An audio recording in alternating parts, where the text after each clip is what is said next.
You're getting on a plane and traveling far away.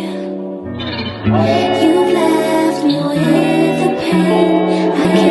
I carry it. Assalamualaikum warahmatullahi wabarakatuh.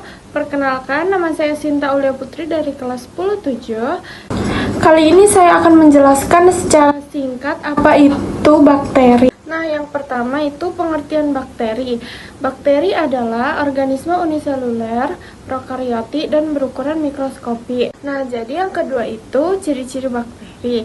Ciri-ciri bakteri itu uniseluler, prokarioti, berdinding sel, dan berukuran 0,1 sampai 1 mikron dengan panjang 1 sampai 20 mikron dan hanya bisa dilihat oleh mikroskop. Jadi kita masuk yang ketiga. Yang ketiga itu struktur bakteri. Struktur bakteri itu ada apa aja ya? Jadi struktur bakteri itu terdiri dari kapsul, dinding sel, membran plasma, sitoplasma, DNA, ribosom, flagellum, dan pili. Dan bakteri itu hidup berkoloni atau soliter. Juga bakteri itu bersifat kosmopolit atau berhabitat luas. Oke, yang selanjutnya adalah klasifikasi bakteri.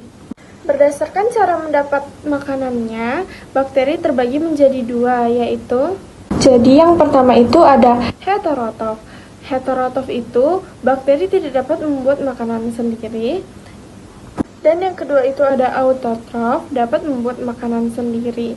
Oke, yang selanjutnya ada kebutuhan oksigen saat respirasi. Oke, berdasarkan kebutuhan oksigen saat respirasi, bakteri dibedakan menjadi dua, yaitu bakteri aerob dan anaerob. Bakteri aerob memerlukan oksigen bebas. Oke, selanjutnya kita ke bentuk bakteri. Jadi bentuk bakteri itu ada tiga. Yang pertama basil, yang kedua kokus, yang ketiga spiral.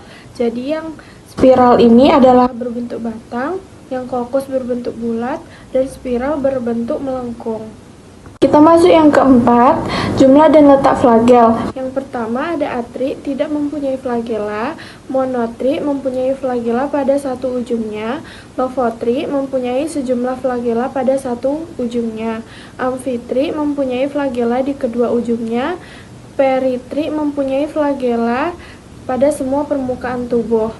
Oke, kita masuk yang kelima atau yang terakhir, klasifikasi bakteri. Cara mengelompokkan bakteri berdasarkan karakteristik dikenalkan pertama kali oleh Hans Christian Gram. Bakteri dibedakan menjadi dua, yaitu bakteri gram negatif dan positif. Bakteri tidak berdinding sel. Bakteri gram negatif memiliki lapisan peptidoglikan tipis dan dinding selnya hanya mampu menyerap warna merah.